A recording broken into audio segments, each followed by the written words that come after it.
The most venerable Bhagavan Mahavir, founder of the Jain religion, as well as his contemporary, Bhagavan Buddha, both of whom were completely God-realized, each in their separate teachings reflected the essential message of the Gita to people in folk languages. The soul alone is the truth, and self-realization may be attained with total restraining of the mind and senses. This is the essential message conveyed by the Gita. When Lord Buddha stated that the same essence alone is universal and eternal, he reinforced this essential teaching of the Gita. Not only such a teaching from Lord Buddha, but whatever essence has been professed as universal teachings in the name of religion or spirituality anywhere at all times, such as one universal God, prayer, repentance, penance, and so on, are all teachings found to be contained within the Gita itself, the original seed scripture of mankind. Here then, in Yatharth Geeta, these same lessons, coming straight from the spoken words of Swami Sri Adgarananda, are being presented to the world at large in the form of audio cassettes, so that the whole human race can benefit from this universal wisdom.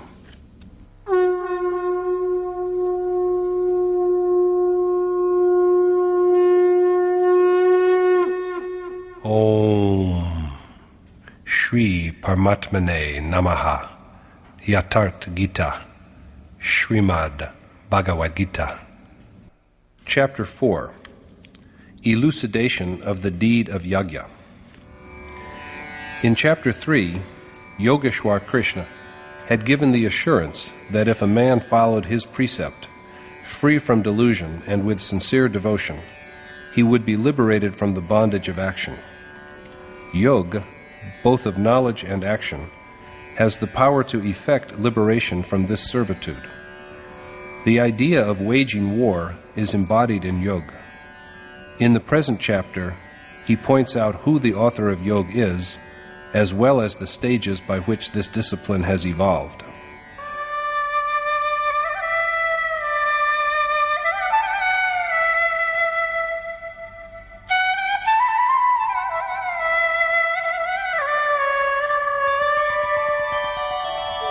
Imam vivasvate yogam proktavanaham avyayam vivasvan manave praha manurikshvakave bravit.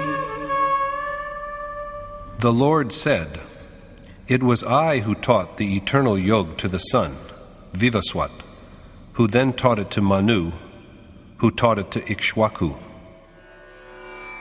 It was he, Krishna says, who at the beginning of devotion, Kalp, imparted the knowledge of eternal yoga to the sun, symbolizing righteous impulses, from whom it was passed on to Manu, symbolizing the mind, and then to Ikshwaku, symbolizing aspiration. Krishna, as we have seen, was a yogi. So it is a yogi, a sage dwelling in the Supreme Spirit, who initiates the everlasting yoga at the beginning, or, in other words, at the commencement of worship, and transmits it into the life breath. The sun, the embodiment of light existing in breath, represents the way of God realization. God is the one light that gives light to all. Yoga is everlasting.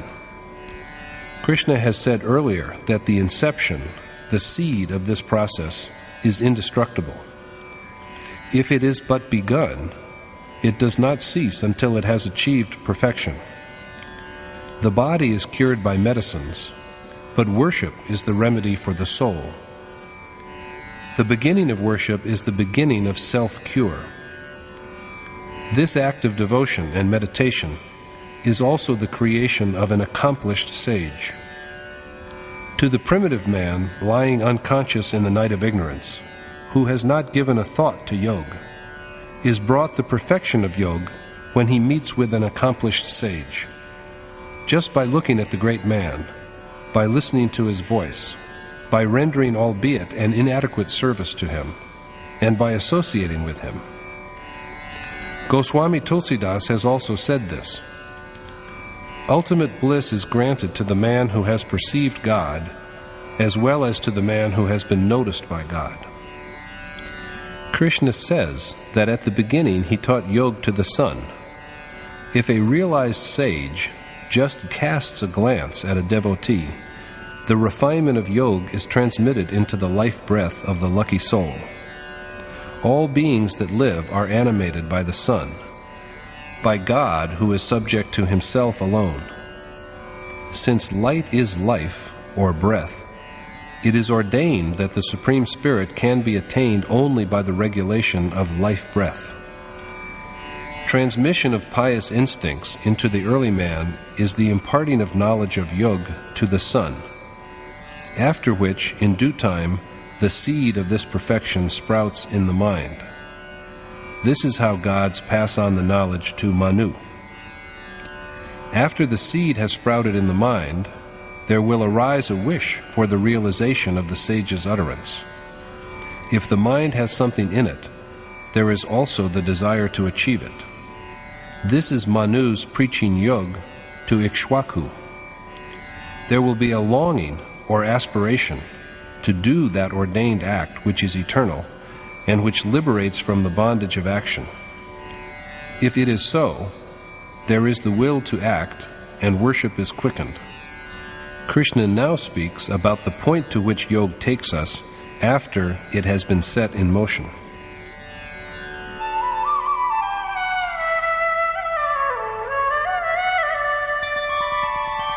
Evam parampara praptam imam rajarshayo viduhu sakale neha mahata yogo nashtah parantapa. Derived from tradition, this yoga was known to sages of the royal stage, Rajarshi.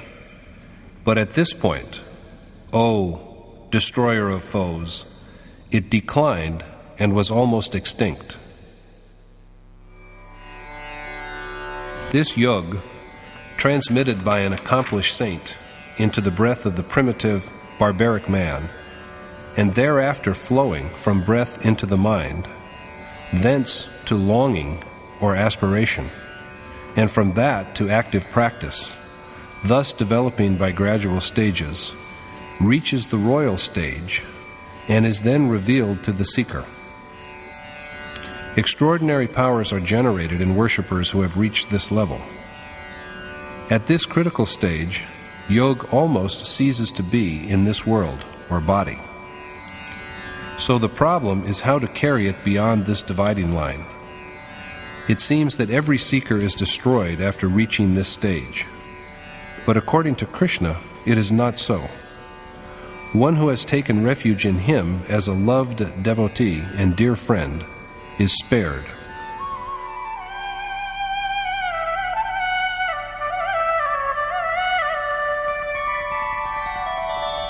Sa evayam maya tedya yoga prokta puratanah bhaktosi me sakha cheti rahasyam yetaduttamam. That is the timeless yoga which I now impart to you, because you are my devotee and beloved friend, and because this yoga embodies a supreme mystery. Arjuna is a Kshatri worshipper of the level of Rajarshi, at which, lashed by waves of achievement, worshippers are in danger of being destroyed. It is not that the beneficial nature of yoga is cancelled at this stage, but worshippers usually stumble after arriving at this point. That eternal and supremely mysterious yoga Krishna now imparts to Arjuna, because his disciple is in the same way on the brink of destruction. And he does this because Arjuna is devoted to him, single-mindedly reliant upon him, and a beloved friend. When the God we crave for, the accomplished sage, abides in the soul and begins to instruct him, only then does real worship begin. Here God and the accomplished sage, as prompters, are synonymous. If God descends into the heart at the level at which we stand, begins to check and guide, and support in case the worshipper stumbles, only then is the mind fully restrained. Unless God stands by as a charioteer, close to the soul as a prompter, there cannot be an adequate initiation to his path. Before this, the adorer is on trial. He has not yet achieved the state of true worship. My revered teacher, my God, used to say, "Ha! I had many a narrow escape, but God saved me. God taught me this, told me that." I sometimes asked, "Maharaji, does God also speak and talk?" Thereupon he would say, "Ho, God talks exactly like you and me, for hours, and without stopping." This made me sad, and I wondered how God speaks. This was an amazing revelation to me. After a while, Maharaji would say, "Why do you worry? God will also speak to you." Now I realize that every word of what he said is true. This is the sentiment of friendship that binds the individual soul with the cosmic spirit. When God begins to resolve doubts like a friend, only then can the worshipper cross the destructive stage safely. So far, Yogeshwar Krishna has dealt with the inception of yoga by a sage, the obstacles in its way, and the means of overcoming them. But Arjuna now asks him,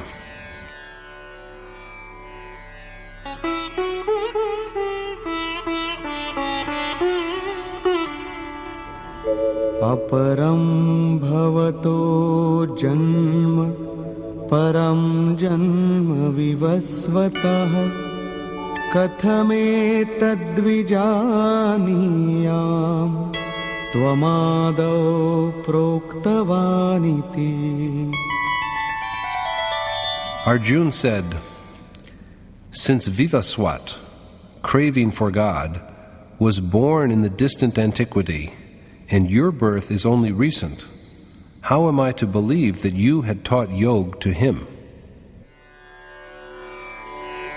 Krishna has had a recent birth, in remembered time, whereas the breath of knowledge he claims to have transmitted to the sun, Vivaswat, belongs to the dark backyard and abyss of time, as is said. So how is Arjuna to believe that Krishna is the one who had enunciated yoga at the beginning? Krishna resolves the doubt thus.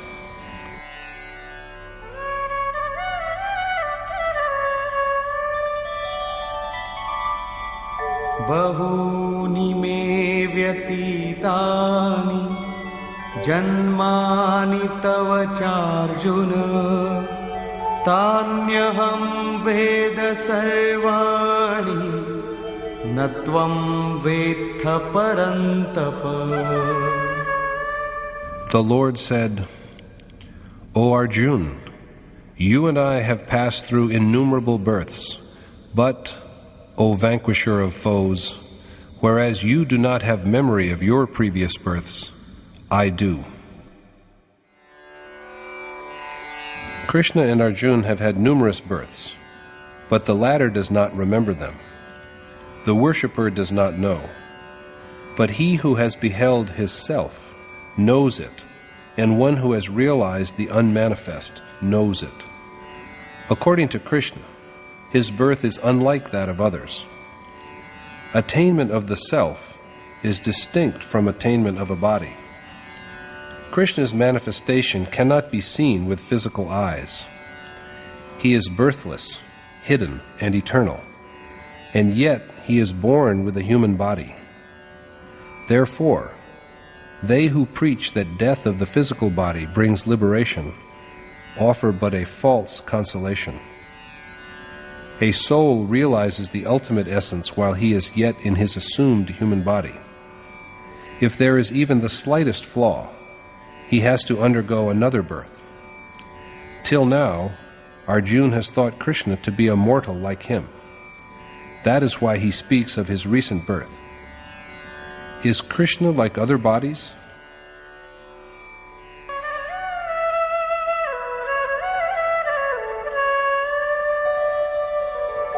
अजोऽपि सन्नव्ययात्मा भूतानामीश्वरोऽपि सन् प्रकृतिं स्वामधिष्ठाय सम्भवाम्यात्ममायया. Although imperishable, birthless, and God of all beings, I manifest myself, subduing the materialistic world of nature by the mysterious power of Atma Maya. Krishna is imperishable, birthless, and pervading the breath of all beings. But he is manifested when he restrains materialistic attachments by Atma Maya. One kind of Maya is the moral ignorance that makes one accept the reality of the material world, and which is the cause of rebirth in low and inferior forms. The other Maya is that which Krishna calls Yogmaya, of which we are unaware. This is the Maya of self that provides access to the soul and leads to awareness of the Supreme Spirit. It is by the operation of this Yogmaya that Krishna subdues his three-propertied nature and manifests himself. People usually say that they will have a vision of God when he manifests himself through an incarnation. According to Krishna, however, there is no such incarnation as may be seen by others. God is not born in a corporal form. It is only by gradual stages that he controls his three-propertied nature by the exercise of Yogmaya and manifests himself. But what are the circumstances of such manifestation? यदा यदा हि धर्मस्य ग्लानिर्भवति Bharat अभ्युत्थानमधर्मस्य तदात्मानं सृजाम्यहम्. Whenever, O Bharat, righteousness, dharma, declines and unrighteousness is rampant, I manifest myself. Krishna tells the devout Arjuna that when hearts fall into inertia in regard to the Supreme Spirit, the most sublime Dharma, and when the pious are unable to see how to cross safely to the other bank, he begins to shape his form in order to manifest himself. Such a feeling of weariness had come to Manu. Goswami Tulsidas has written of his grief-laden heart because his life had passed without contemplation of God. When despairing tears flow from the eyes of loving worshippers because of their overpowering feeling of helplessness at their inability to steer across unrighteousness, God begins to mold his form into a manifest shape. But that also implies that God manifests himself to only loving worshippers and only for their well-being. God's incarnation comes about only within the heart of a blessed worshipper. But what does the manifest God do? परित्राणाय साधूनां विनाशाय च दुष्कृतां धर्म संस्थापनार्थाय संभवामि युगे युगे. I manifest myself from age to defend the pious, destroy the wicked, and strengthen Dharma. God manifests himself as a savior of saintly men. He, the adored, is the one God after attaining whom there is nothing else to contemplate.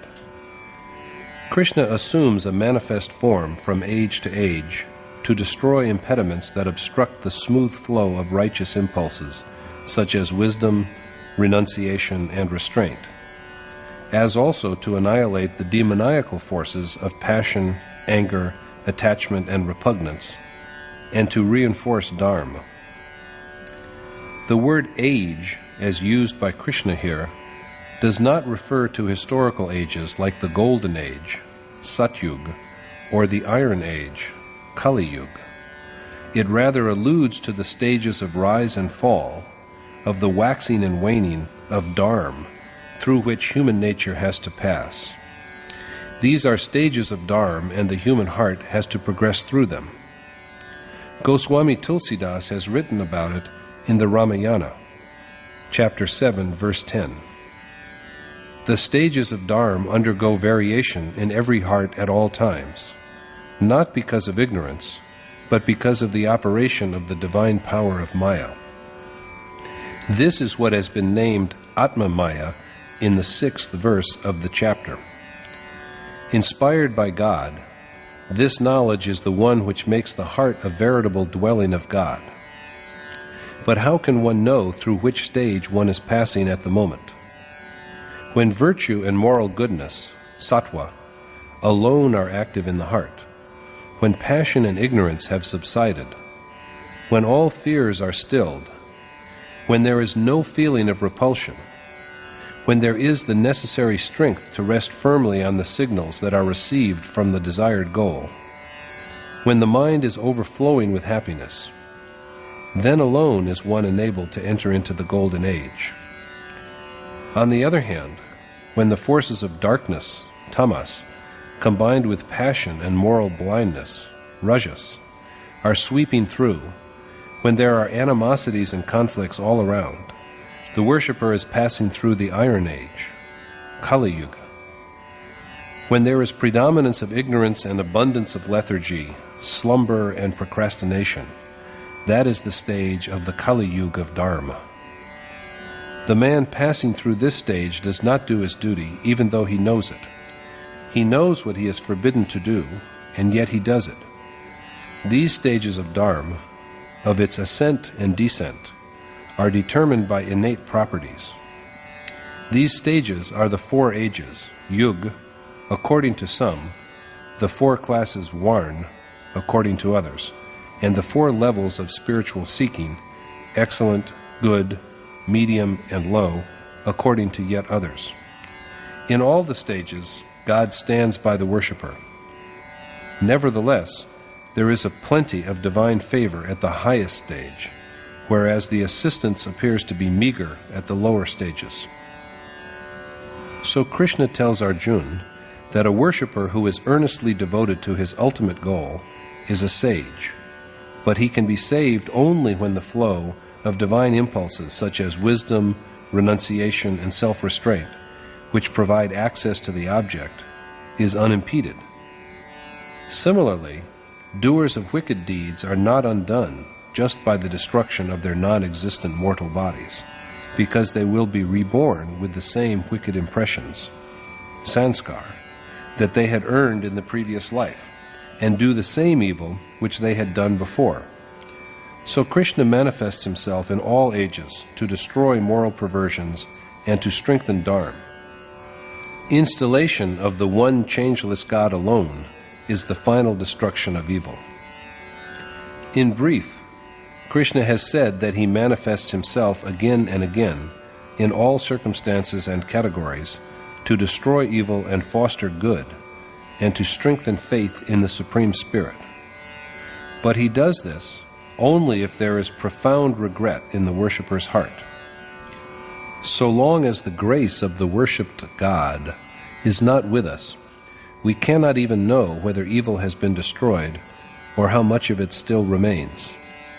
From the beginning to the moment of final attainment, God stays by the worshipper at all stages. He manifests himself only in the devotee's heart. Does not everyone see him when he manifests himself? According to Krishna, this is not so.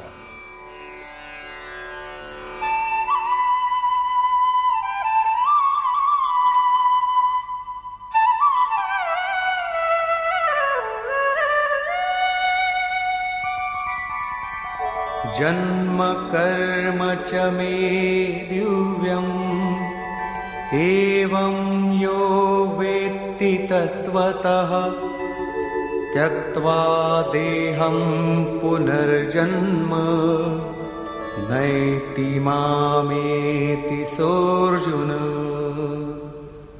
He who has perceived the essence of my radiant incarnations and works, O Arjun, is never born again after discarding his body, but dwells in me.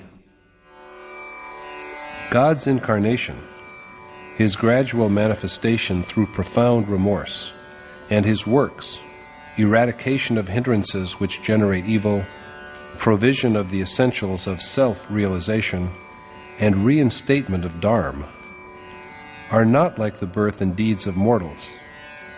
Perceived only as abstractions, God's incarnation and operations cannot be seen with physical eyes. He cannot be measured by mind and wisdom. God, so inscrutable and mysterious, is perceptible only to him who has known the reality. Only he can view God's incarnation and works, and once he has made this direct perception, he is not born again, but dwells in Krishna. When seers alone can see God's incarnation and works, why do we have these crowds of hundreds of thousands of men awaiting the birth of God so that they can see him? Are we all seers? There are many who masquerade as sages, mainly by dressing as holy men, and who claim that they are incarnations, and whose agents resort to publicity to prove it. The credulous rush like sheep to have a view of these so-called God-men, but Krishna affirms that only men of perfection can see God. Now, who is this man we call a seer? Giving his verdict on the real and the false in chapter 2, Krishna told Arjuna that the unreal has no being, and that the real has never been non-existent in all time, past, present, and future. This has been the experience of seers, rather than of linguists or wealthy men. Now he reiterates that although God manifests himself, only perceivers of essence can see him. He has been united with the ultimate reality and become a seer. We do not become seers by learning to count the 5 or 25 elements. Krishna further says that the soul alone is the ultimate reality. When the soul is united with this universal spirit, he too becomes God. So only a man who has realized the self can see and comprehend God's manifestation. It is evident, therefore, that God manifests himself in a worshipper's heart. At the outset, the worshipper is not able to recognize the power which transmits signals to him. Who is showing him the way? But after he has perceived the truth of the Supreme Spirit, he begins to see and understand, and thereafter, when he discards the body, he is not reborn. Krishna has said that his manifestation is internal, obscure, and luminous, and that the one who sees his radiance becomes one with him. But instead of this, people have made his idols, which they worship, and they imagine that he dwells somewhere in heaven. But this is far from the truth. Krishna only means by this that if men do the ordained task, they will find that they too are radiant. What others have the potential to be, Krishna already is. He represents the possibilities of mankind, their future.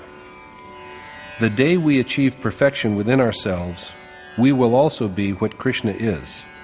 We will be identical with him. Incarnation is never external. If a heart is brimming with love and adoration, there is a possibility of its experiencing the divine incarnation. All the same, Krishna provides solace to the common people by telling them that many have realized him by treading on the ordained path.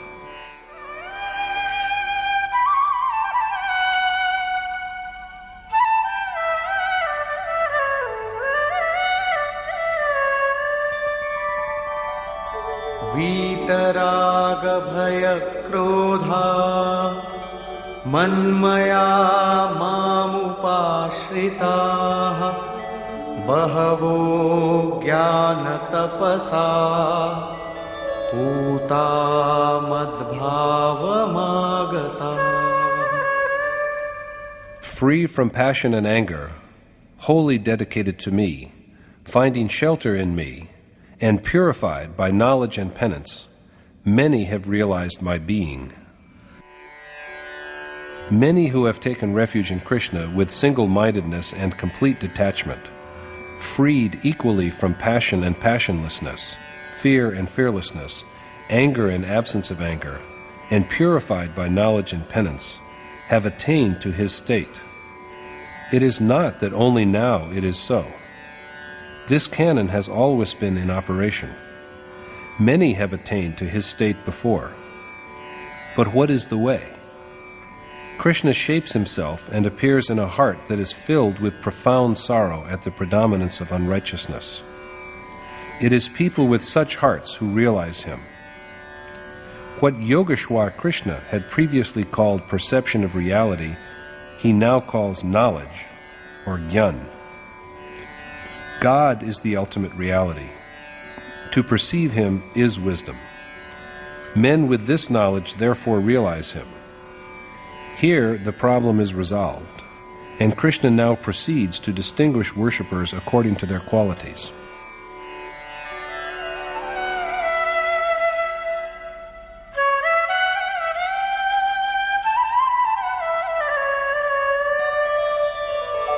ये यथा मां प्रपद्यन्ते तांस्तथैव भजाम्यहम् मम वर्त्मानुवर्तन्ते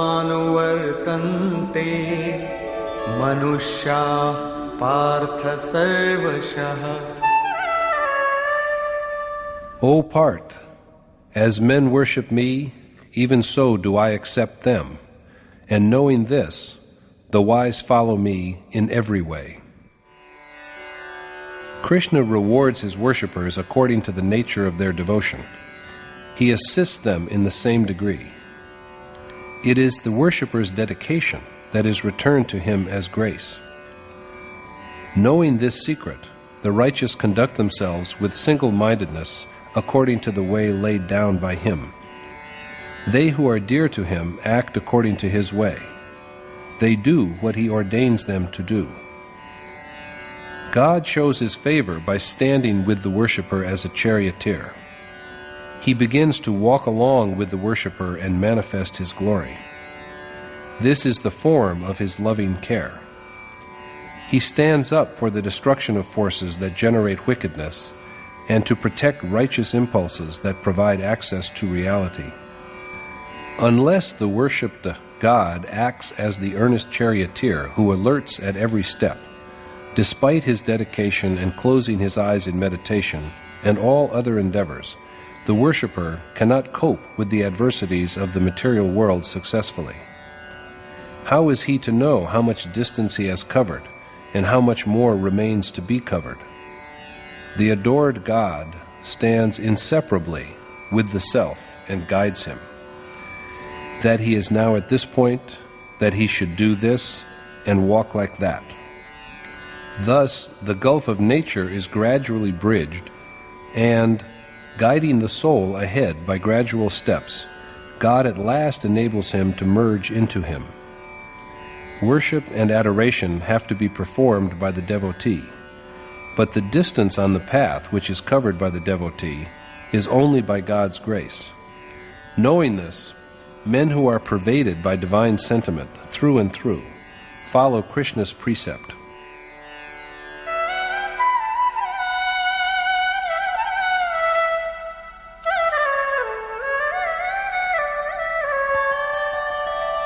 काङ्क्षन्तः कर्मणां सिद्धिं यजन्त इह देवताः क्षिप्रं हि मानुषे लोके सिद्धिर्भवति कर्मजा.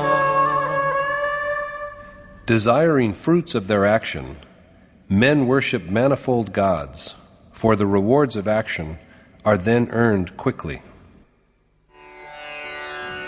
Desiring accomplishment of the action within this human body, men take to the worship of many gods.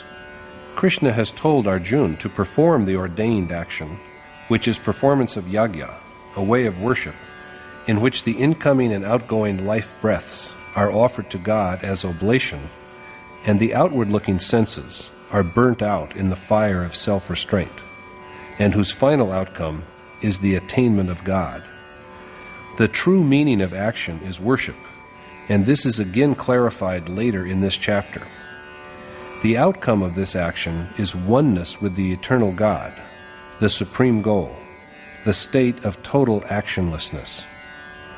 Krishna says that men who follow his way worship gods for the attainment of actionlessness. That is, they strengthen divine impulses within. Krishna said in chapter 3 that Arjuna ought to practice Yagya to foster gods, to strengthen his righteous impulses. He will progress more and more as these impulses are gradually strengthened and augmented. Thus advancing step by step, he will at last achieve the ultimate bliss. This is the final stage of the process of spiritual advancement that has to be gone through from the beginning to the end. Stressing the point, Krishna says that they who follow him, even though aspiring for accomplishment of action in their human bodies, tend the righteous impulses within, which quicken the advent of the state of actionlessness. Never failing, the process invariably succeeds. What, however, is the meaning of quickly or soon here? Is it that no sooner do we commence action than we are rewarded with the final achievement? According to Krishna, it is decreed that this height can be only gradually conquered, moving step by step. No one can leap across to the summit at once and bring about a miracle like the revelations that teachers of divinity nowadays claim for abstract meditation. Let us now see how it is.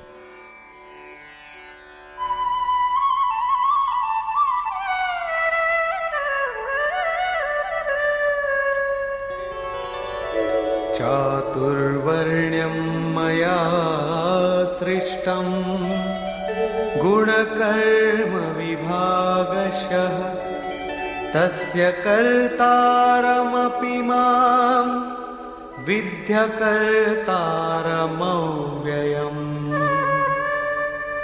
Although I have created the four classes, Varn, Brahman, Kshastri, Vaishya, and Shudra, according to innate properties and actions, know me, the immutable, as a non-doer.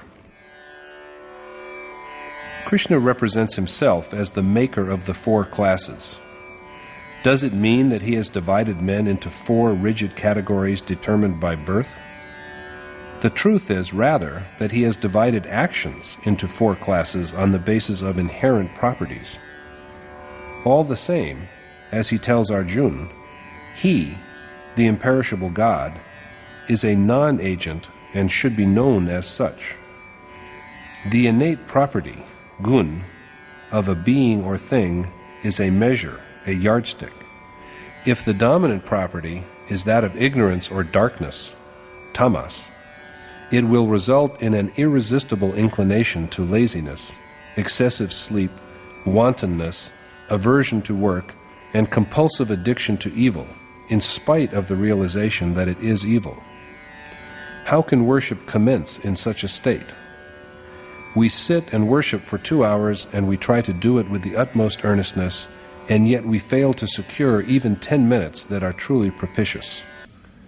The body is still in quiet, but the mind, which should be really quiet, soars aloft, weaving webs of fancies. Waves upon waves of speculation toss it. Then why do we sit idly in the name of meditation and waste time? The only remedy at this stage is to dedicate ourselves to the service of wise men who dwell in the unmanifest and of those who have gone ahead of us on the path. This will subdue negative impressions and strengthen thoughts that are conducive to worship. Gradually, With the diminishing of forces of darkness and ignorance, there is the growing sway of the quality of rajas, and a partial awakening of the property of good and moral virtue, sattva, as well, because of which the worshipper's ability is elevated to the Vashya level. Then the same worshipper begins spontaneously to imbibe qualities such as control of the senses and to accumulate other virtuous impulses. Proceeding further on the path of action, he is endowed with the wealth of righteousness. The property of rajas now grows faint, and tamas is dormant. At this stage of development, the worshipper steps on to the Shastriya level. Prowess, the ability to be immersed in action, unwillingness to retreat, mastery over feelings, the capacity to carve his way through the three properties of nature, all are now the inherent features of the worshipper's disposition.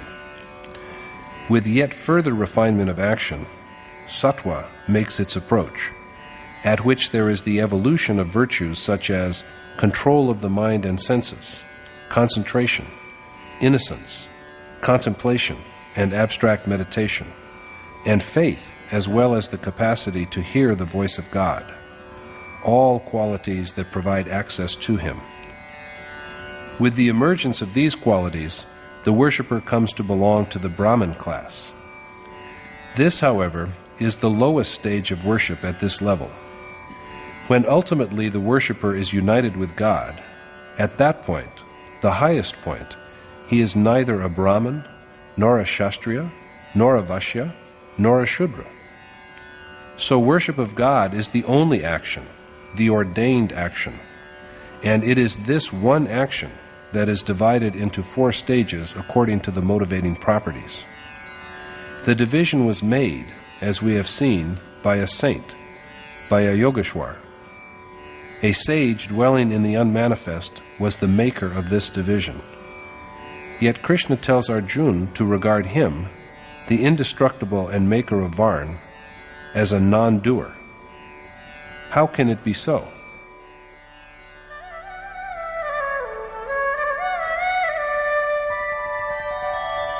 Namam karmani limpanti, name karma phale spriha, iti mam yobhijanati, karma bhirna sabadhyate.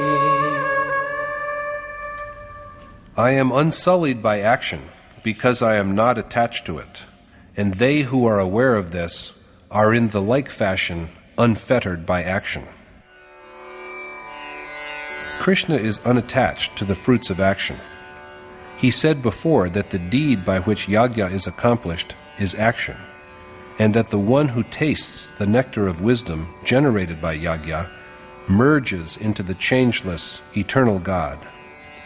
So the final consequence of action is attainment of the Supreme Spirit Himself. And Krishna has overcome even the desire for God, because He has become identical with Him. So He is also unmanifest like God. There is now no power beyond for which He should strive. So He is untouched by action, and they who know Him from the same level, from the level of God realization, are also not bound by action. Such are the realized sages who have reached the level of Krishna's accomplishment.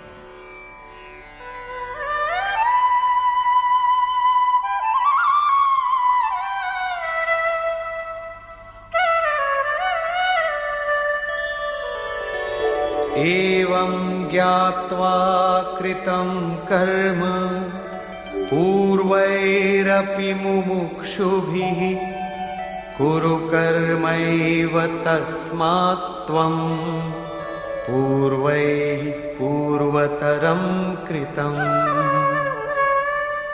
Since it is with this wisdom that men aiming at salvation from worldly existence have also performed action in earlier times, you too should follow the example of your predecessors.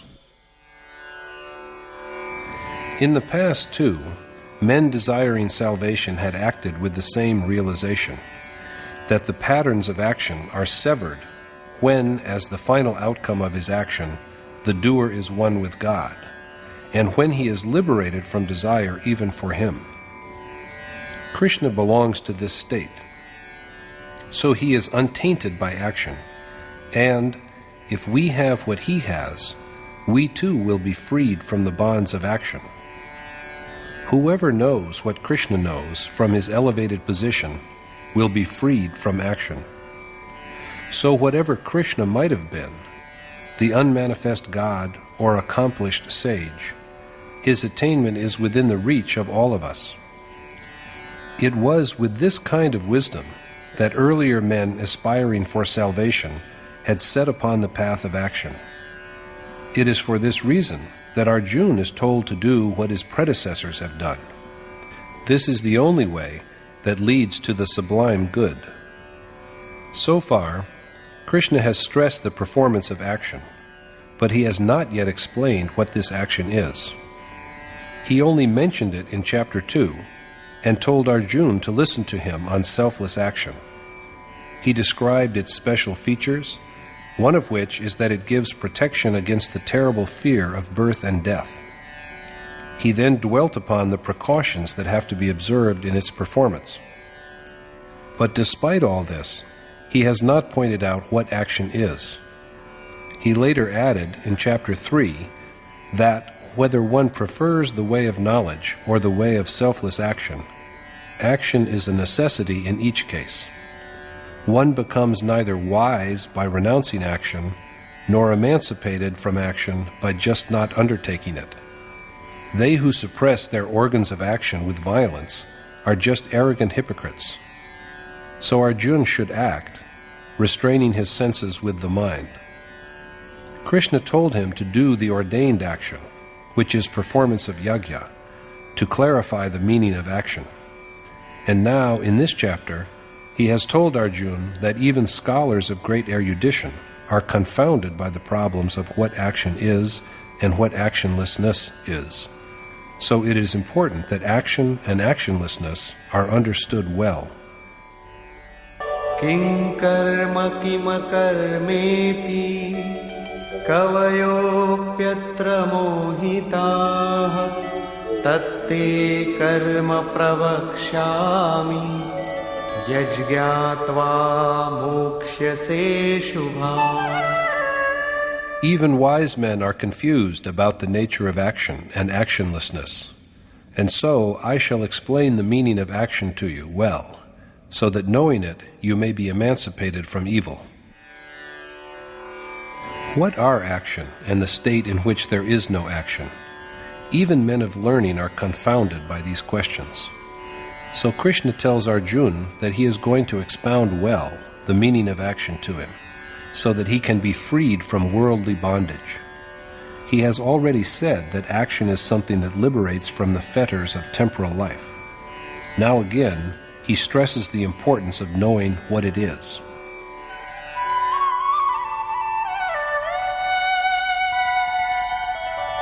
Karmano hyapi bodhavyam bodhavyam cha vikarmanah akarmanascha bodhavyam gahana karmano gatihi.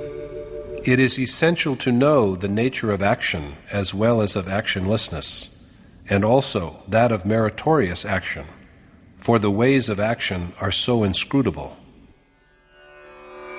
It is of the utmost importance to know what action is and what actionlessness is, as also the action which is free from all doubt and ignorance, and which is undertaken by men of wisdom who have renounced all worldly desire and attachment. This is imperative because the problem of action is a great riddle. Some commentators have interpreted the word vikarm in the text, which has been translated here as meritorious action, as instead forbidden or prohibited action, or diligent action, and so on. But the preposition vi, prefixed to the root karm, here denotes merit or excellence. The action of men who have attained to the ultimate bliss is free from all uncertainty and error. For sages who dwell and find contentment in the self, and love Him and the Supreme Spirit, there is neither any profit in accomplishing action, nor any loss in forsaking it, but yet they act for the good of those who are behind them. Such action is pure, and it is free from all doubt and ignorance. We have just seen meritorious action, so we are now left with action and actionlessness. They are explained in the next verse, and if we do not understand the distinction between the two here, we will perhaps never understand it.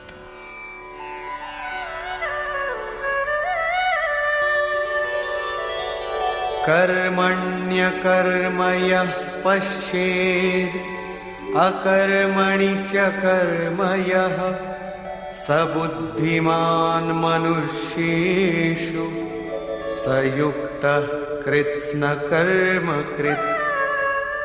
One who can perceive non-action in action and action in non-action is a wise man and an accomplished doer of perfect action.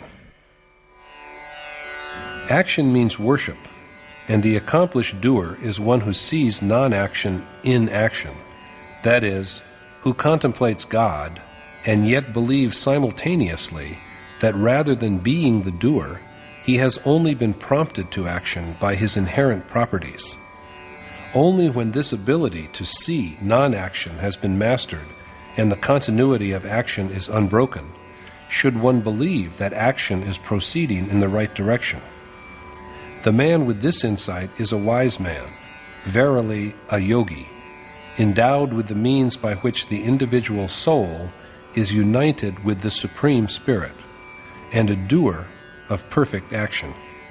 There is not even the slightest error in his performance of action.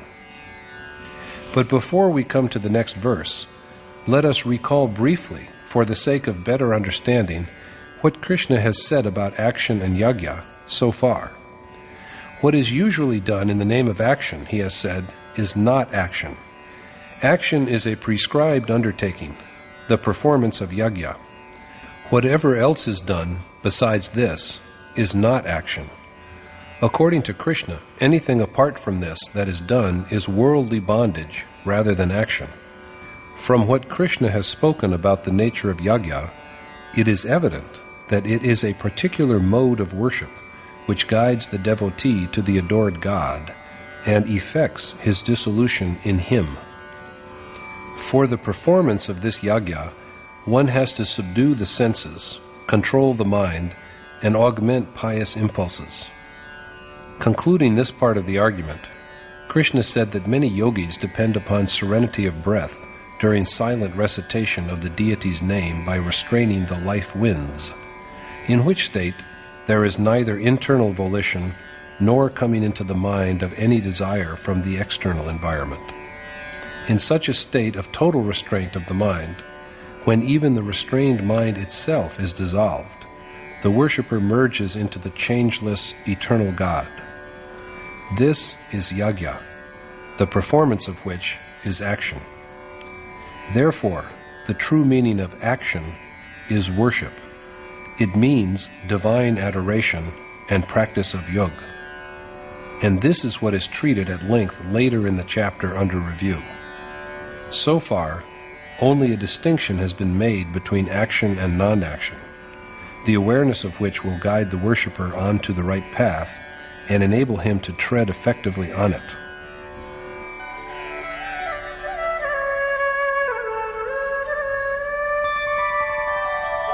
यस्य सर्वे समारम्भाः कामसङ्कल्पवर्जिताः ज्ञानाग्निदग्धकर्माणम् तमाहुः पंडितं बुधाः.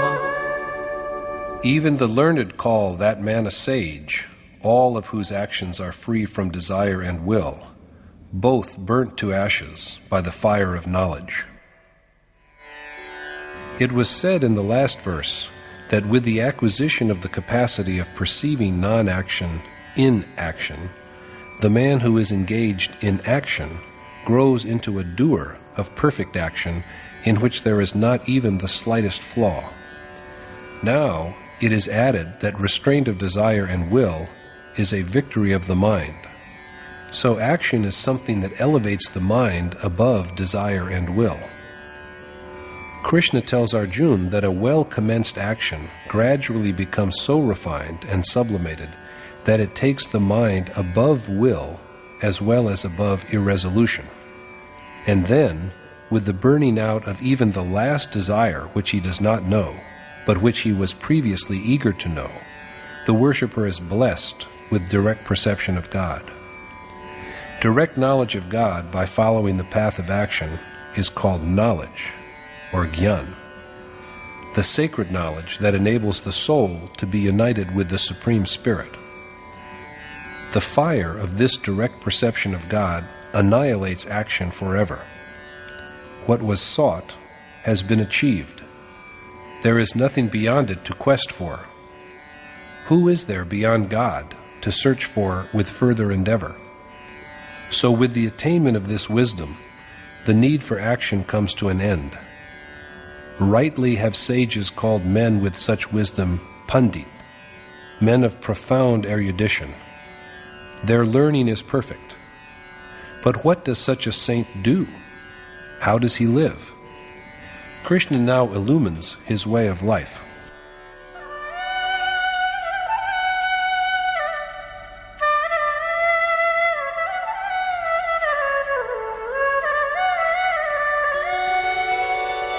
त्यक्त्वा कर्मफलासङ्गं नित्यतृप्तो निराश्रयः कर्मण्यभिप्रवृत्तोऽपि नैव किञ्चित् करोति सः. Independent of the world, ever contented, and renouncing all attachment to action as well as its fruits, such a man is free from action even while he is engaged in it. Declining to rest upon objects of the world, utterly contented with dwelling in the eternal God, and discarding not only desire for the fruits of action, but even attachment to God, because now he is not removed from him. This sage is a non-doer, even while he is diligently employed in the performance of action.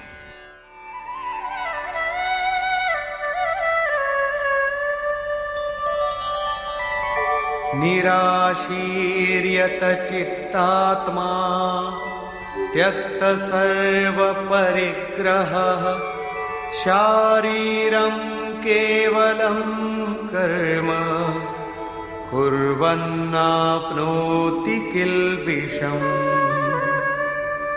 He who has conquered his mind and senses and given up all objects of sensual pleasure does not partake of sin, even when his body seems to be engaged in action.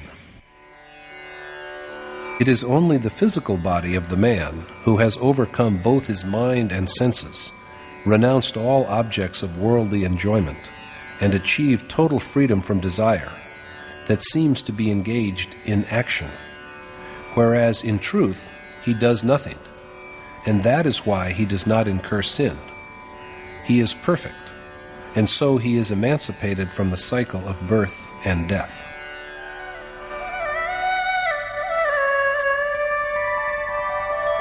यदृच्छालाभसन्तुष्टो द्वन्द्वातीतो विमत्सरः समः सिद्धावसिद्धौ च कृत्वापि न निबध्यते.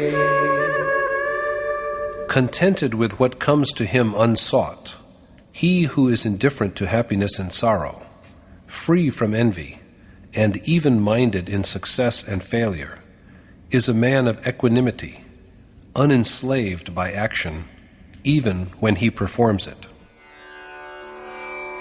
When a man is contented with whatever comes to him, without being desired or asked for, indifferent to happiness and sorrow, and love and animosity, free from any negative feeling, and abiding with equanimity in attainment and unattainment. He is not fettered by action, even though he appears to be engaged in it. Since the goal he had aimed at is now achieved, and it will not ever desert him, he is freed from the terror of defeat. Looking alike at achievement and non-achievement, this man acts, but without infatuation. And what he does is nothing other than Yagya, the act of supreme sacrifice. Reiterating the concept, Krishna adds,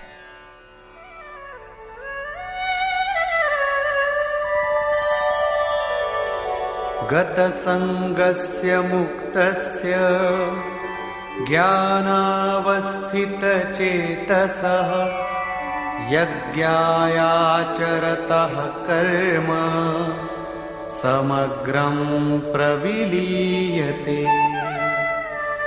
When a man is free from attachment, his mind rests firmly in the knowledge of God, and when his actions are like the Yagya made to God, he is truly emancipated, and all his actions cease to be. Performance of Yagya itself is action, and direct perception of God is knowledge. Acting in the spirit of sacrifice and dwelling in the knowledge achieved from direct perception of God, all the actions of this liberated man who is devoid of attachment and desire undergo a process of dissolution. Now his actions are of no consequence to the worshipper, because God, the goal he has striven for, is no longer away from him. Now, what other fruit will grow from a fruit? Therefore, such liberated men's need of action for themselves comes to an end. Yet they act as messiahs, but even while doing this, they remain untouched by what they do. Krishna accounts for this in the following verse.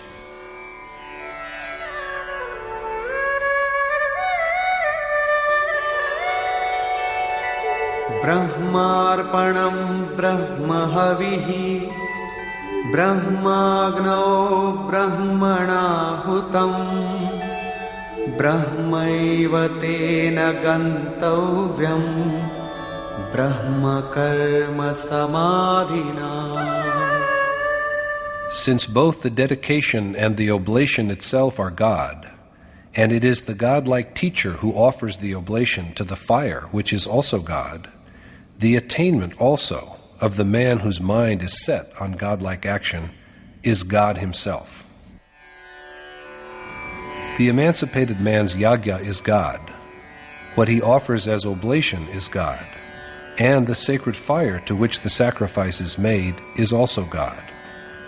That is to say, that what is offered by the godlike worshipper to the sacred fire that is an embodiment of God is also God himself. That which is worthy of being secured by the man whose actions have been dissolved and stilled by God's loving touch is also God. So this man does nothing. He only acts for the good of others. These are attributes of the realized sage who has reached the stage of final attainment. But what is the nature of Yagya that is performed by worshippers who have just set out on the quest?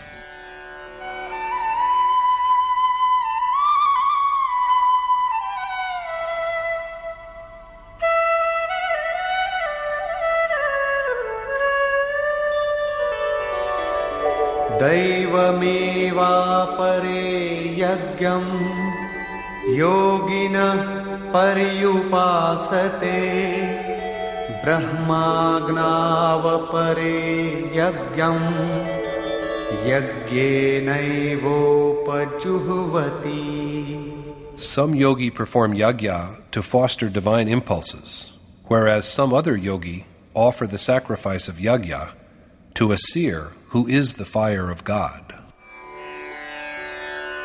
In the last verse, Krishna portrayed the sacrifice made by sages who have made their abode in the Supreme Spirit. But he now depicts the yagya performed by worshippers who wish to be initiated into yoga. These novices undertake sincere performance of yagya to gods to foster them. That is, they strengthen and augment divine impulses in the heart. Here, it is useful to remember how Brahma had directed mankind to foster gods, that is, to foster divine impulses in the heart, by Yagya. The more virtues there are cultivated and garnered in the heart, the more the worshipper advances towards the ultimate excellence until at last he attains it. The novice worshipper's Yagya is thus aimed at strengthening the forces of righteousness in his heart. A detailed account of the divine treasure of righteousness is given in the first 3 verses of chapter 16. Righteous impulses lie dormant in all of us, and it is an important duty to cherish and wake them up. Pointing this out, Yogeshwar Krishna tells Arjuna not to grieve because he is endowed with these godly merits. With them he will dwell in Krishna and attain to his eternal being, because righteousness brings the ultimate good. On the contrary, there are the demoniacal, devilish forces which lead the soul to rebirth in low and inferior forms. It is these negative impulses that are offered as oblation to the fire. This is Yagya, and also its inception. Other yogi perform Yagya by offering sacrifice to the accomplished teacher in his heart, the sacred fire that is an embodiment of God. Krishna further adds that in the human body, he is the Adi Yagya, or that in whom the oblation is consumed. Krishna too was a yogi and an accomplished teacher.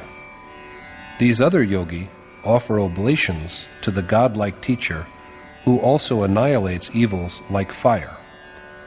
They perform sacrifices aimed at this accomplished teacher who is also an embodiment of sacrifice. In brief, they concentrate their minds on the form of an accomplished teacher, a fully realized sage.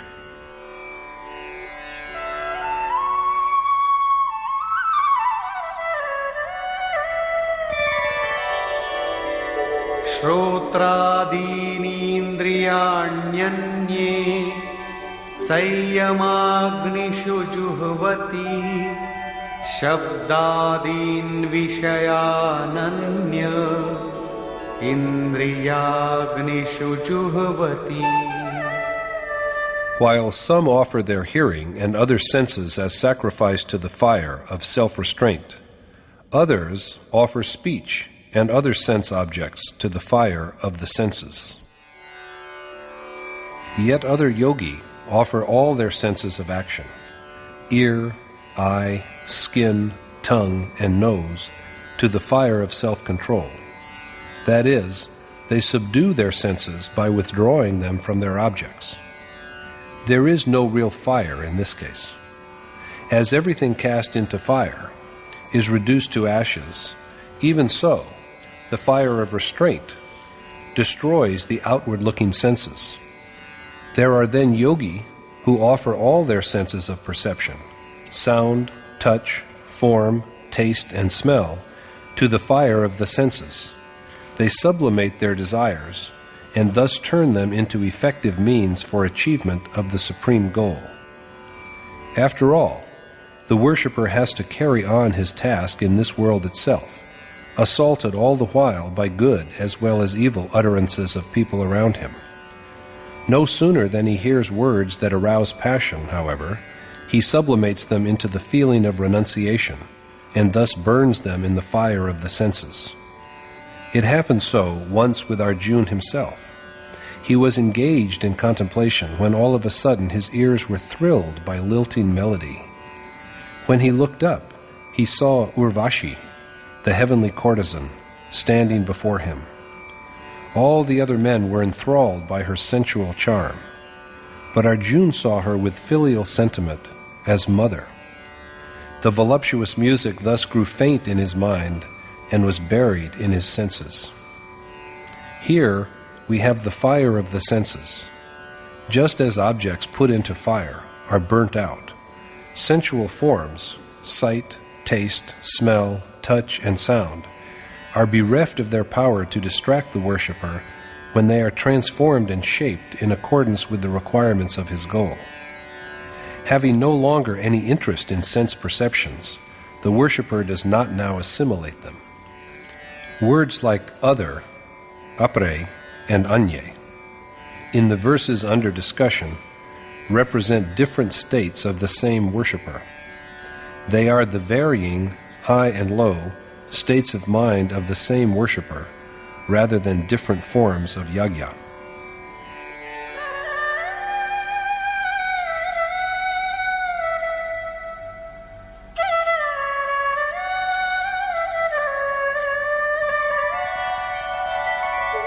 सर्वाणि इन्द्रियकर्माणि प्राणकर्माणि चापरे आत्मसंयमयोगाग्नौ जुह्वति ज्ञानदीपिते. Yet other yogi offer the functions of their senses and operations of their life breaths to the fire of yoga, self-control, kindled by knowledge. In the Yagya Krishna has so far spoken of, there are a gradual fostering of pious impulses, restraint of the working of the senses, and parrying off of sensual perceptions through a modification of their intent. In a still higher state than this, yogi offer as oblation the function of all senses and operations of life breaths to the fire of yoga that is lit up by knowledge of God. When this restraint is integrated with the self, and the operations of breath and the senses are stilled, the current which stimulates passions and the current which propels one towards God merge into the self. The outcome of yagya then emerges as God realization, the culmination of this spiritual exercise. When one dwells in the God who had to be realized, nothing else remains to be achieved. Yogeshwar Krishna again explains yagya.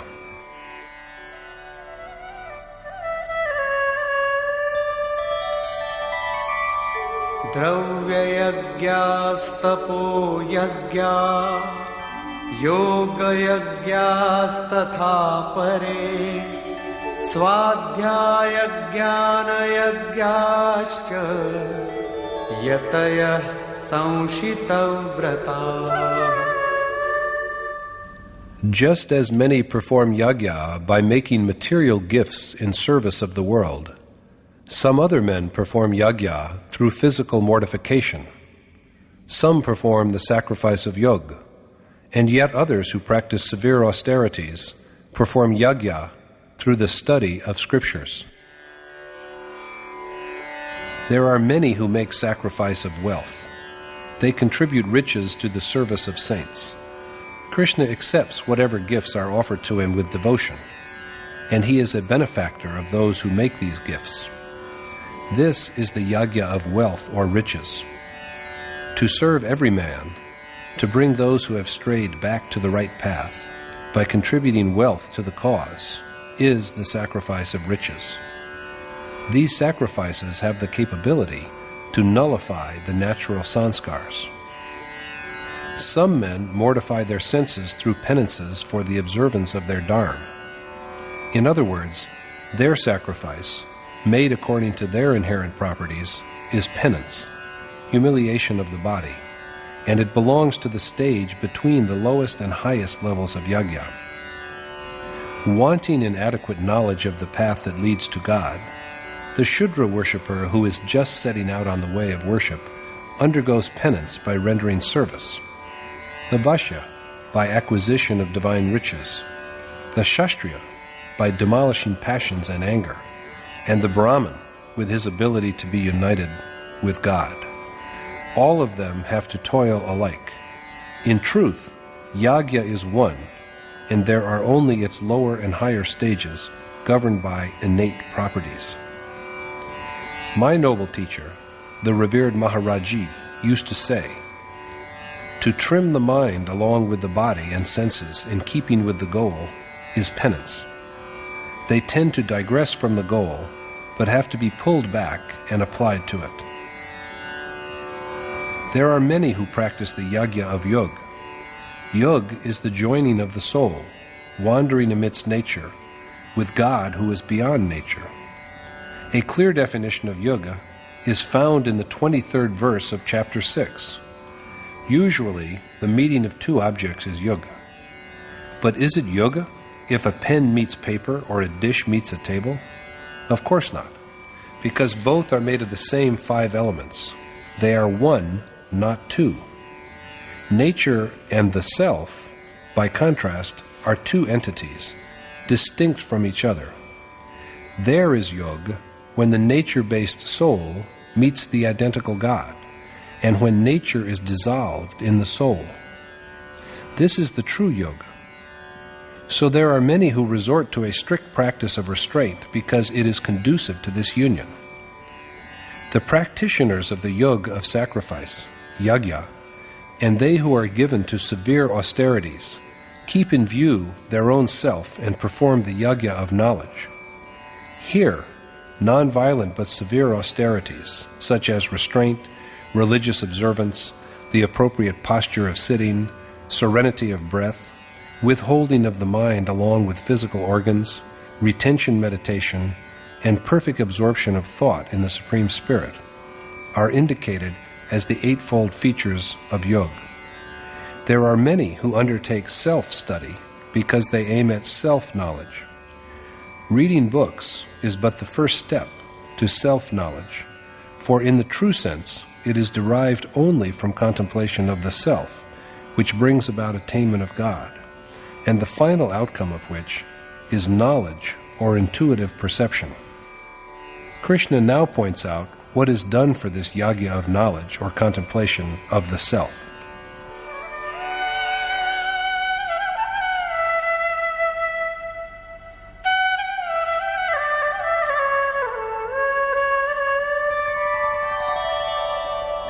अपाने जुह्वति प्राणं प्राणे पानं तथा परे प्राणापानगतिरुद्ध्वा प्राणायामपरायणाः.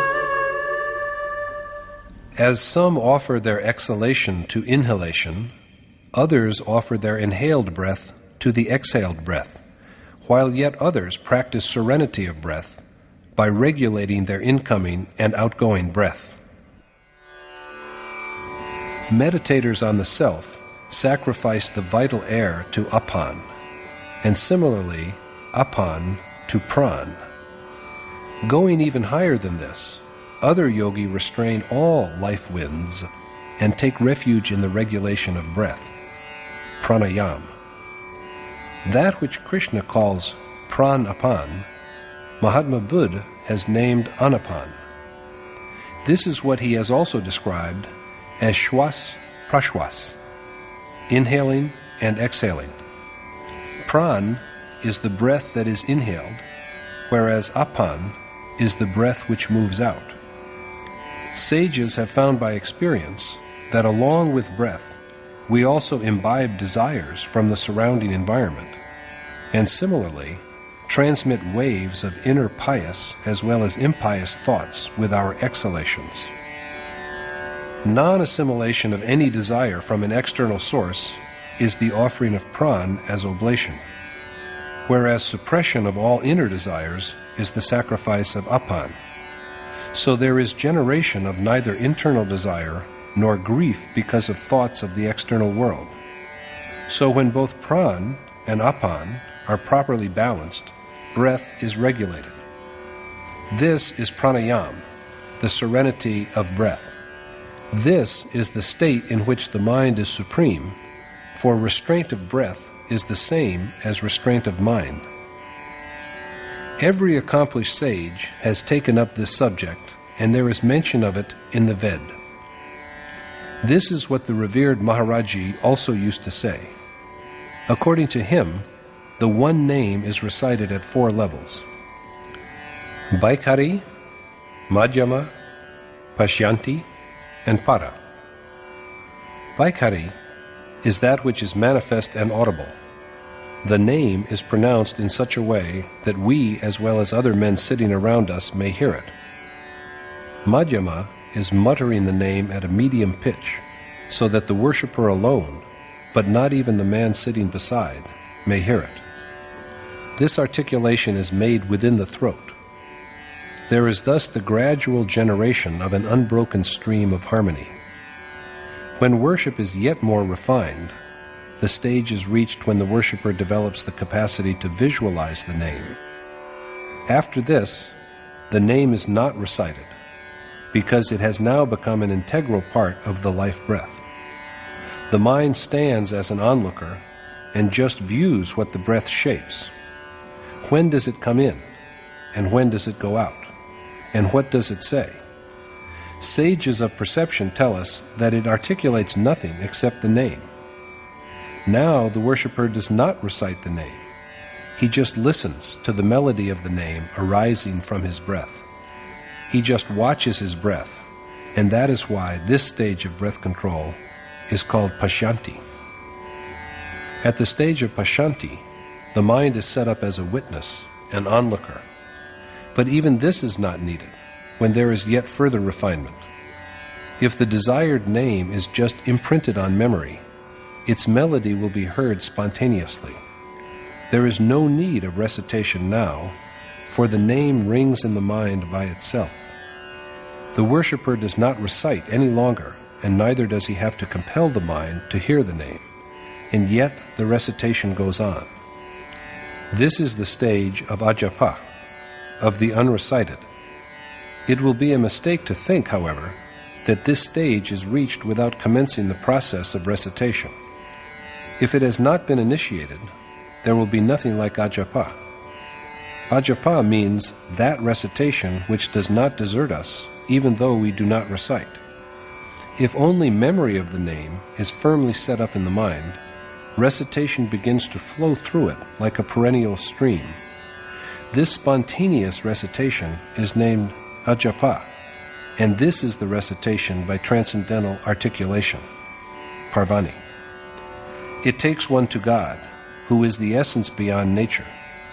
There is no variation in speech after this, for after providing a view of God, it is dissolved in Him. This is why it is called para. The mind is linked with the breath. That is the state of victory of the mind when the eye is set on the breath, when the name is incorporated into the breath, and no desire of the external world can enter into the worshipper. With this, the final outcome of Yagya emerges.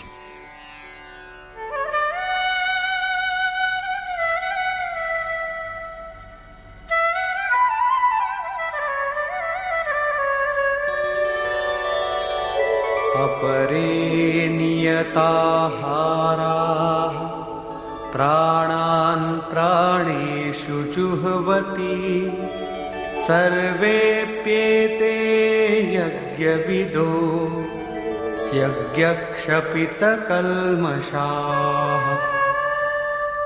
Yet others who subsist on strictly regulated breath and offer their breath to breath and life to life are all knowers of Yagya, and the sins of all who have known Yagya are destroyed. They who partake of restricted food offer as oblation their breath to breath, life to life. My noble teacher, the revered Maharaji, used to say that the food, posture of sitting, and sleep of a yogi should be steady. Regulation of food and pleasure is a necessity. Many yogi who observe such discipline renounce their breath to breath, concentrating on inhalations and paying no heed to exhalations. With each incoming breath, they hear Om. Thus men whose sins have been destroyed by Yagya are men of true knowledge. Krishna now speaks of the outcome of Yagya.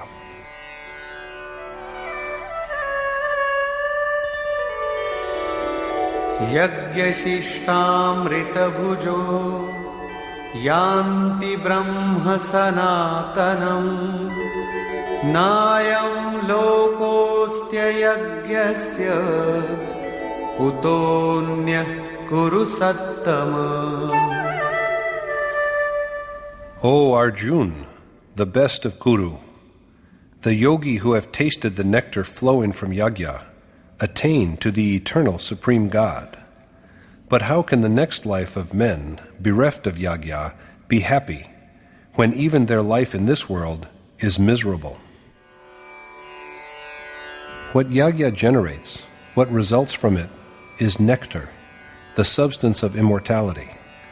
A direct experience of this is wisdom. The one who feeds on it becomes one with the eternal God. So Yagya is something which with its completion unites the worshipper with God.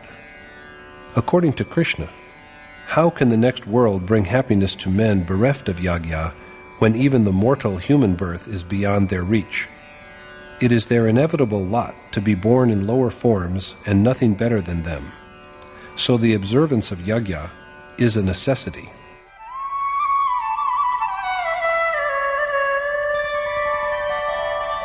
Evam bahuvidha yagya vitata brahmano mukhe karmajan viddhitan sarvan evam gyatva vimokshase. Many such yagya are laid down by the Ved, but they all germinate and grow from the ordained action. And performing their various steps, you will be freed from worldly bondage. There are several steps of Yagya elaborated by the Ved, God's own words. After realization, God assumes the body of accomplished sages. The minds of men who have become one with God are then mere instruments.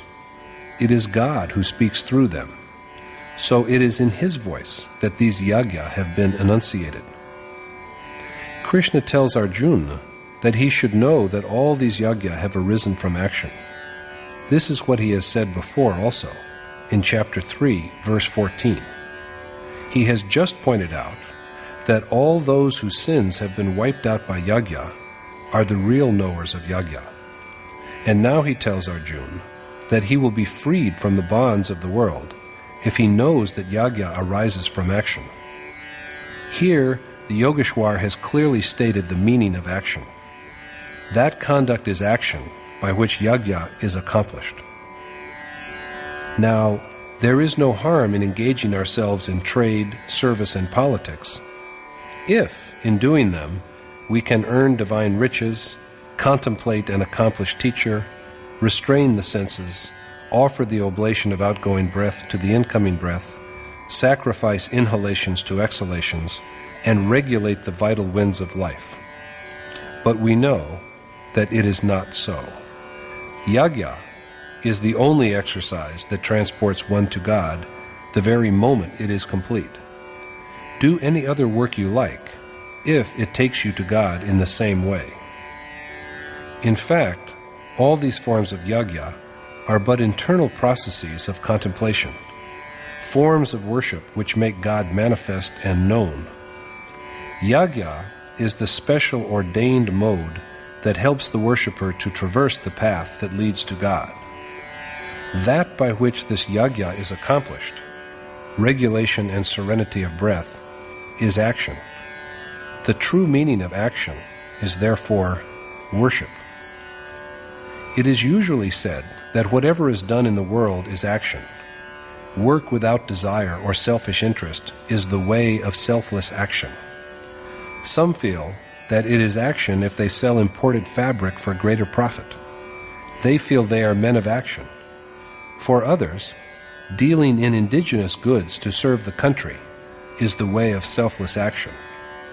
If one acts with dedication or trades without thinking of profit and loss, that is the way of selfless action. Fighting a war or contesting an election without thought of winning and losing makes one a doer of selfless action. But these deeds cannot bring salvation. Krishna has said categorically that the ordained action is only one, and he has told Arjuna to do it.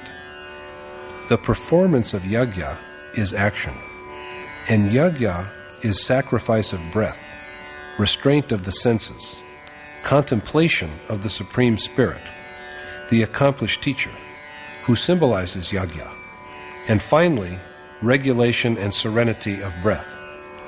This is the stage of mind's conquest. The world is nothing but an extension of mind. In Krishna's words, the transient world is conquered right here, upon this bank and shoal of time, by men who have achieved even-mindedness. But what is the relation between such equanimity of mind and subjugation of the world? If the world itself is conquered, where does one halt? According to Krishna, God is flawless and impartial, and unaffected by passion, and so is the mind of the man who has secured knowledge. So the two become one. In brief, the world is an expanded form of the mind. So the mutable world is the object that has to be offered as a sacrifice. When the mind is perfectly controlled, there is also perfect control over the world. The outcome of Yagya appears clearly when the mind is fully restrained.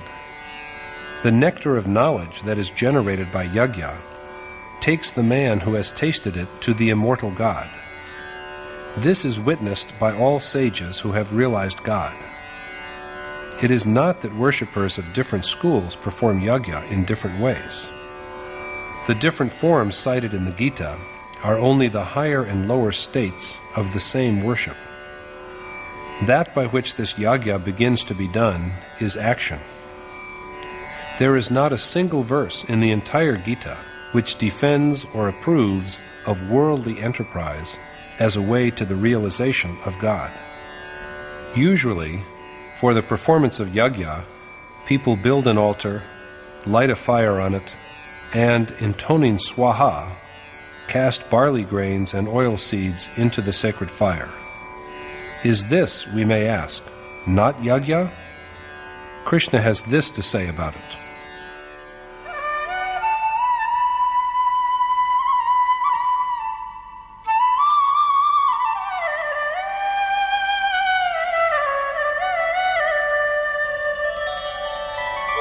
Shreyan dravyamayad yagyat jnana yagya parantapa sarvam karmakhilam partha jnane parisamapyate.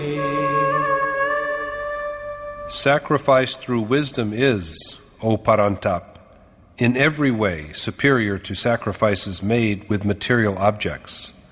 Because, O Part, all action ceases in knowledge, their culmination. The Yagya of wisdom, made by means of austerity, continence, faith, and knowledge, which brings about a direct perception of God, is the most propitious. All actions are fully dissolved in this knowledge. Knowledge is thus the crowning point of Yagya. Thenceforth, there is neither any profit in the doing of action, nor any loss in abstaining from it. In the same way, there are Yagya that are performed with material objects, but they are insignificant in comparison with the Yagya of knowledge, which enables a man to have direct perception of God. Even if we sacrifice millions, build hundreds of altars for the sacred fire, contribute money to good causes, and invest money in the service of sages and saints, this Yagya is much inferior to the sacrifice of knowledge. Krishna has just told us that real Yagya is restraint of the vital winds of life, subduing of the senses, and control of the mind. From where can we learn its mode? Krishna's pronouncement is that it can be had from only one source, namely, the sage who has known the reality. Tadviddhi pranipatena pariprashnena sevaya upadekshanti te jnanam jnaninas tattvadarshina. Obtain that knowledge from sages through reverence, inquiry, and innocent solicitation, and the sages who are aware of reality will initiate you into it. So Arjuna is advised to approach seers with reverence, self-surrender, and humility, to be instructed in true knowledge through devoted service and guileless curiosity. These seers will enlighten him on it. The ability to acquire this knowledge comes only with a wholly dedicated service. They are seers who enable us to have direct perception of God. They know the mode of Yagya, and they will teach it to Arjuna. Had the war been external, what need was there of a seer? Is not Arjuna standing directly before the Lord? Then why does Krishna ask him to go to a seer? In truth, the meaning of Krishna, who was a yogi, indeed a yogeshwar, is that today the worshipper is with him, but he may be confused in the future when he is no longer present to guide him. Ah me, Arjuna will say, Krishna has gone, and I do not know to whom to turn now for guidance. That is why Krishna tells Arjuna categorically that he should approach seers who will instruct him in true knowledge. यज्ञात्वा न पुनर्मोहम् एवं यास्यसि पाण्डव येन भूतान्यशेषेण द्रक्ष्यस्यात्मन्यथो मयि. Knowing which, O son of Pandu, you will never again be a prey like this to attachment. And equipped with this knowledge, you will see all beings within yourself and then within me. After acquiring this knowledge from sages, Arjuna will be rid of all attachment. Possessed of this knowledge, he will perceive all beings in his self. That is, he will see the extension of the same self everywhere, and only then can he become one with God. Thus, the means of attaining to that God is the sage who has perceived reality.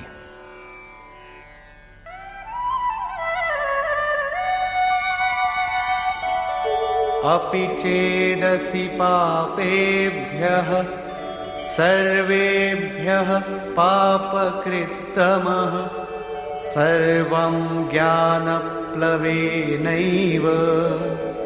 वृजिनं सन्तरिष्यसि. Even if you are the most heinous sinner, the ark of knowledge will carry you safely across all evils. We should not make the error of concluding from this that we will know salvation even with committing more and yet more sin. Krishna rather intends to say by this that we should not be under the mistaken impression that we are such great sinners that there cannot be salvation for us. So this is Krishna's message of hope and courage to Arjuna and to everybody, that despite being the doer of sins greater than the sins of all sinners, he will sail across sins successfully by the ark of knowledge acquired from seers. Thus,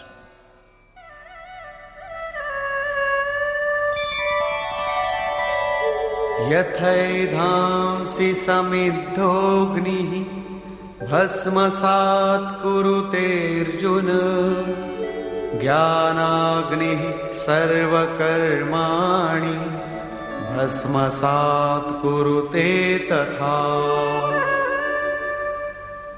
as blazing fire turns fuel to ashes, so verily, O Arjuna, the fire of knowledge reduces all action to ashes.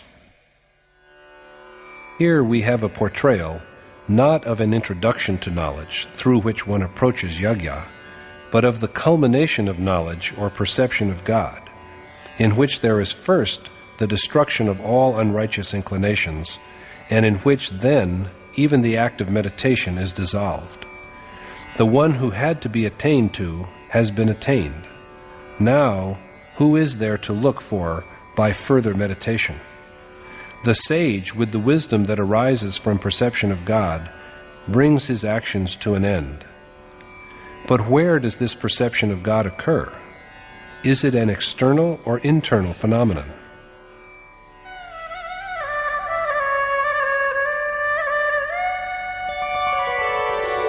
नहि ज्ञानेन सदृशं पवित्रमिह विद्यते तत्स्वयं योगसंसिद्धः कालेनात्मनि विन्दति. Doubtlessly nothing in the world is more purifying than this knowledge, and your heart will realize it spontaneously when you have attained to perfection on the way of action. Nothing in this world purifies as this knowledge does, and this knowledge will be manifest to the doer alone, not to anyone else, when his practice of yoga has reached maturity, not at its inception, not in the middle, not externally, but within his heart, within his self. What is the required ability for this knowledge? In the words of the Yogeshwar,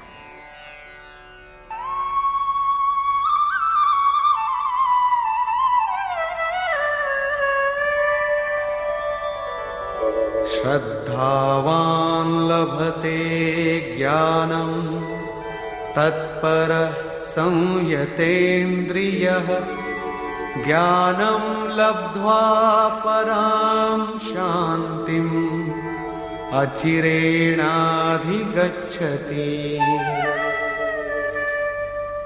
The worshipper of true faith, who has subdued his senses, attains to this knowledge, and at the very moment of attainment, he is rewarded with the benediction of supreme peace. For realization of God, one needs to possess faith, determination, and restraint of the senses.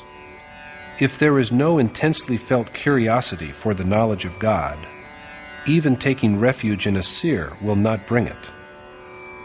Also, mere faith is not enough. The worshipper's effort may be feeble. Therefore, the determination to proceed resolutely along the prescribed way is a necessity. Along with this, it is also necessary to restrain the senses. Realization of the Supreme God will not come easily to one who is not free from desire. So only a man who has faith, enthusiasm for action, and restraint of the senses can have this knowledge. And the very moment this knowledge dawns upon him, he is blessed with the ultimate peace, because after this, there is nothing more to strive for. After this, he will never know anything other than peace. But Agyascha shraddadhanascha संशयात्मा विनश्यति नायं लोकोऽस्ति न परो न सुखं संशयात्मनः. For a skeptic, bereft of faith and knowledge, who strays from the path of righteousness, there is happiness neither in this world nor in the next. He loses both the worlds.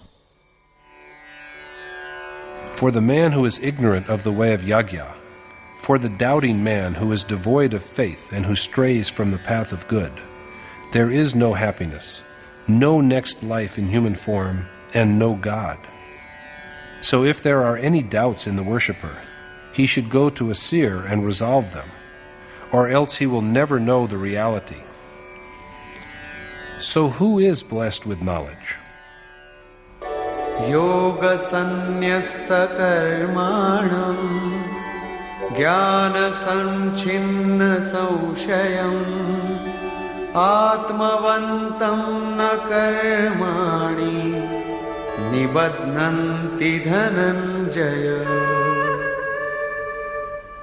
O Dhananjay, action cannot bind the man who relies on God and who has surrendered all his actions to him by the practice of karma yoga, and all whose doubts have been put to rest by knowledge.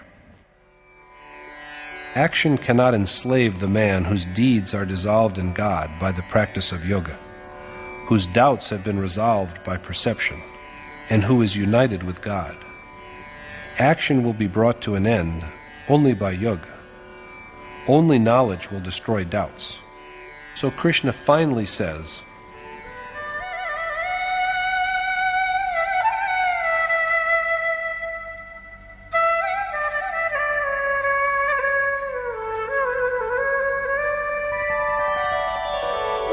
तस्मादज्ञानसम्भूतं हृत्स्थं ज्ञानासिनात्मनः चित्वैनं संशयं योगम् आतिष्ठोत्तिष्ठ Bharat.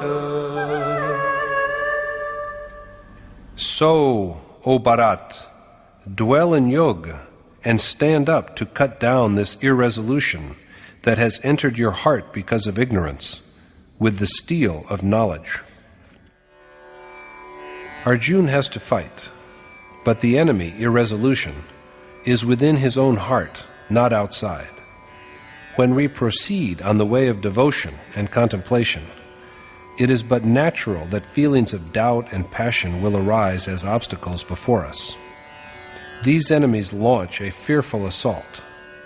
To fight them and overcome them, through the destruction of uncertainties by the practice of the ordained Yagya, is the war that Arjuna has to wage, and the result of this war for him will be absolute peace and victory, after which there is no possibility of defeat. Conclusion. At the outset of the chapter, Krishna says that he had imparted knowledge of yoga to Vivaswat in the beginning.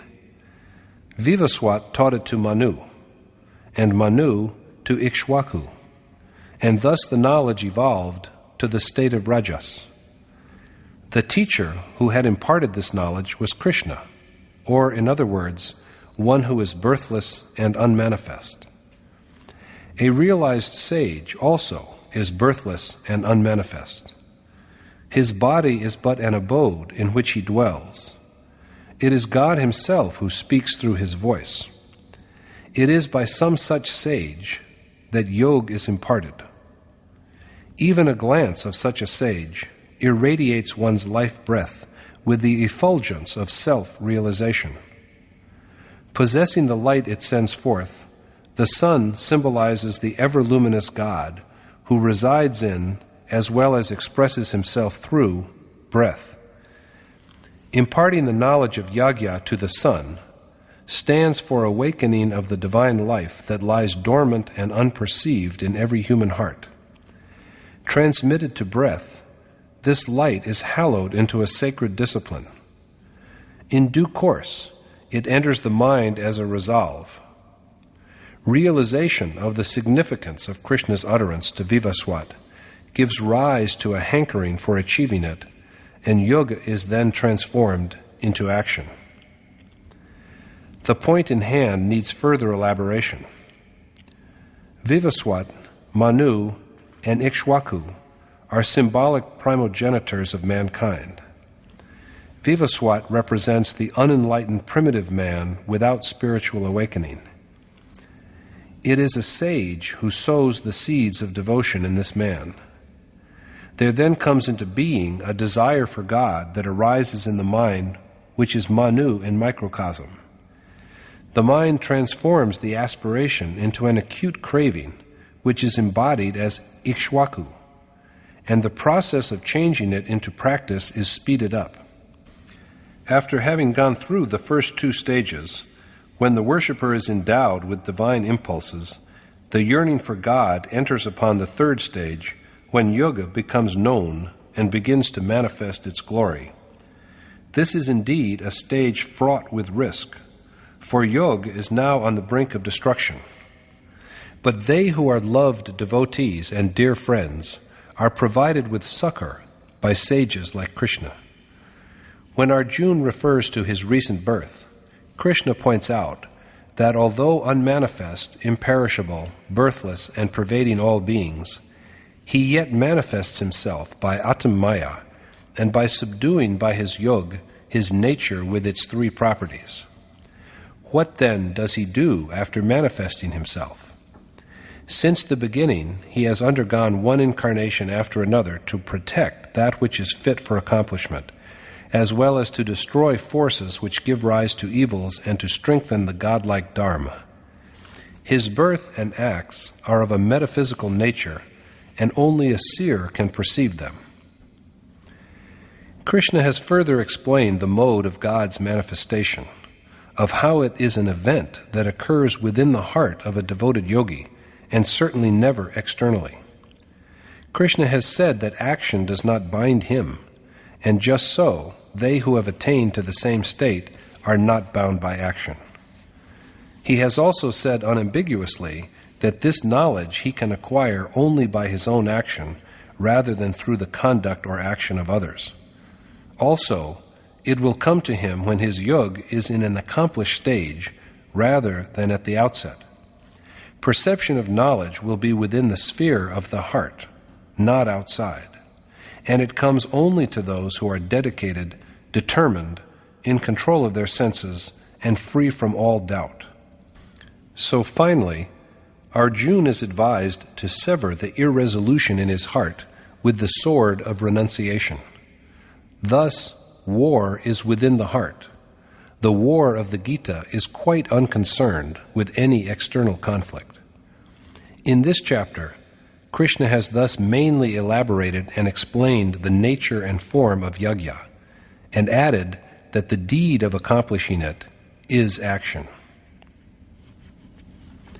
Thus concludes the 4th chapter in the Upanishad of the Srimad Bhagavad Gita on the knowledge of the Supreme Spirit, the science of yoga, and the dialogue between Krishna and Arjuna, entitled Yagya Karm Spashtikaran, or Elucidation of the Deed of Yagya.